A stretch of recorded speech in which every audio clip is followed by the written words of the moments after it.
Bene, quindi qua siamo a Rab in questo momento, alta professionalità, sto usando il microfonino che non lo uso mai. Ieri siamo stati a Goli Otok. Cosa c'è da dire su Goli Otok di importante? Bisogna fare una distinzione intanto tra campo di concentramento e campo di sterminio. Non era un campo di sterminio, ma sicuramente come campo di concentramento ha avuto tantissime vittime. Il campo nasce nel 48 e è stato attivo fino al 56. Subito dopo è stato utilizzato come carcere fino al 1988, tecnicamente come carcere minorile. Carcere minorile accoglieva i minori fino ai 18 anni e poi i maggiorenni fino ai 24-26 anni. È stato attivo fino al 1988, dopodiché è stato completamente abbandonato. Le strutture che si intravedono sono quelle che sono state ristrutturate negli anni 60 e oltre. In questo campo di rieducazione politica voluto da Tito sono passate circa 16.000 persone, di cui 3.000 non sono mai ritornati. I numeri sono anche un po' sono abbastanza imprecisi, perché la documentazione trovata dalle associazioni che se ne sono occupate sono un po' frammentarie, però si presume che ne siano entrati 16.000 dissidenti politici. Di queste 16.000 persone avevamo all'interno insegnanti, professori universitari che dovevano essere rieducati secondo lo stile di Tito. Come molti sapranno, nel 1948 tra Tito e Stalin si aprì un conflitto ideologico.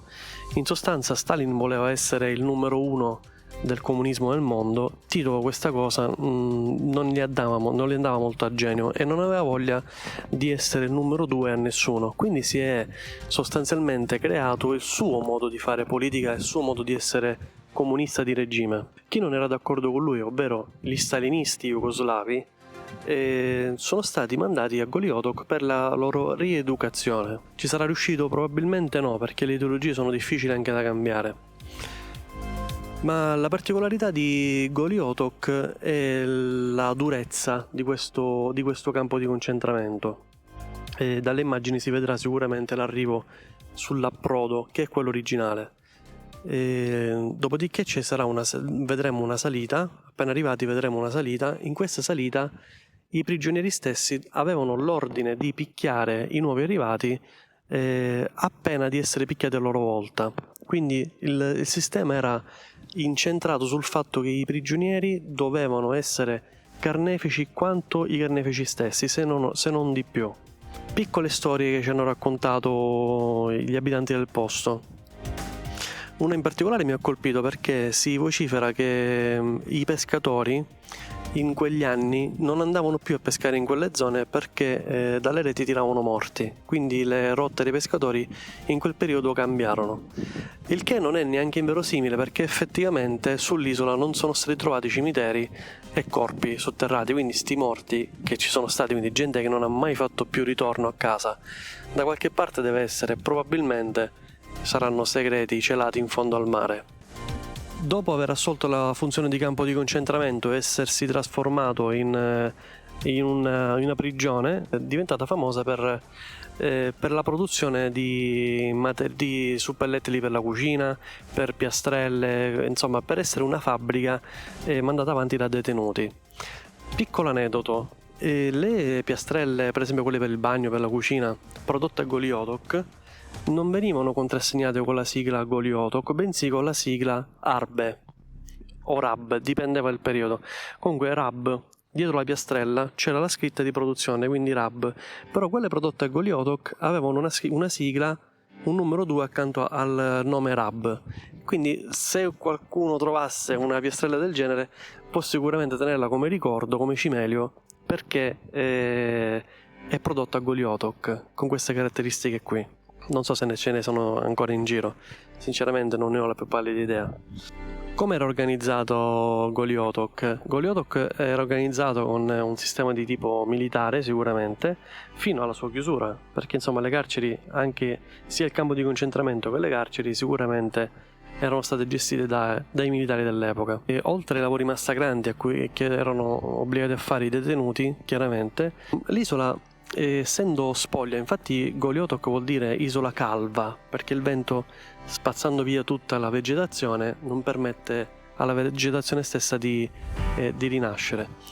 Per ripopolare di vegetazione l'isola, i detenuti erano stati obbligati a fare ombra ai piccoli alberi che venivano importati dall'isola di Rab, e per non farli seccare praticamente facevano un cerchio attorno a questi alberi per evitare che questi alberi si sradicassero per il vento o si seccassero per il sole.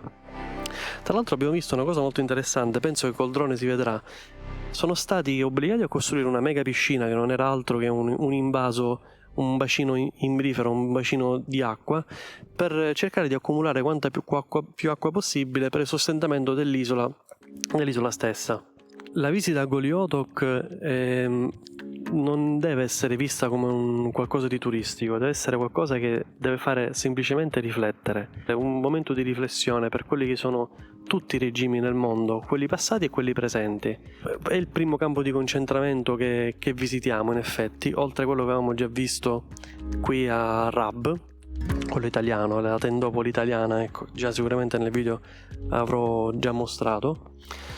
Però effettivamente il luogo, per quanto bello, per quanto scenografico, con un mare veramente eccezionale, deve essere visitato davvero con rispetto di per chi ci ha perso la vita e per chi insomma ha avuto quel grandissimo disagio da parte del regime di Tito.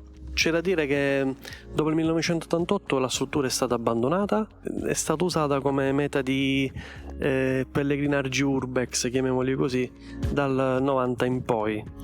Poi questa attività, chiamiamola turistica, è stata interrotta nel 92 a causa delle guerre e ripresa poi dopo qualche anno, fino ai giorni nostri. Tutto è praticamente in stato di completo abbandono, cioè tutto è stato smontato, è un paesaggio quasi apocalittico, effettivamente. Ti dà quell'impressione di distruzione, di qualcosa che è stato veramente molto molto duro. Ecco, una parte che abbiamo visitato che si dice che sia rimasta uguale sin dal 1948 sono le celle di rigore, nel punto più alto dell'isola. Le celle sono rimaste praticamente uguali, la struttura è rimasta praticamente uguale e l'impressione che ti dà di queste celle sparse in questa struttura è veramente molto molto toccante. Non è il classico carcere che uno può immaginare, si sente nell'aria che è stata una struttura veramente studiata per fare del male, per dare disagio. Non è una destinazione segreta, ci possono andare tutti, ci sono gite organizzate, non ci sono tour segreti o barcaioli pirata che ti portano lì. Praticamente vai ad Arbe, prendi la barchetta, vai lì, ti fai il tuo giro e te ne torni a casa. Quello che tengo a dire a tutti quanti è di riflettere anche su questi luoghi qua che sono davvero interessanti da andare a visitare per una questione probabilmente morale, per renderci conto di quello che è stato un regime che in effetti non ci ha lasciato da tanto tempo. Forse ancora qualche traccia ce l'abbiamo qui e non solo. Basta, tutto qui.